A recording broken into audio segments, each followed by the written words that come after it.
Take a look at the current gusts. This is updated live to the minute. Dodge City, Kansas, right now has winds over hurricane force at 83 miles an hour with that situation with dust and severe weather just ahead of it. Des Moines, Iowa, 44-mile-an-hour wind gust out of the south. So the area of low pressure is immense. And we're taking a look at Highway 93 in Colorado. You can see it's very local, the dust area, the storm, if you will, because if you're within that plume of dust, you can't do anything.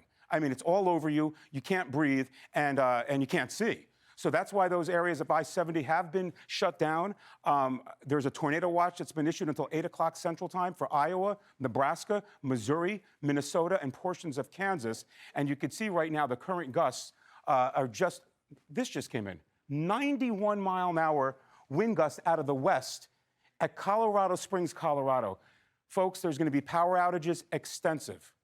I would gather up your supplies if you live anywhere under that warning, which is 85 million people, and just make sure that you are ready because you may lose power. Rather safe than sorry. Grab the flashlights. Grab anything that you have, even those lanterns. I got them at my house, too.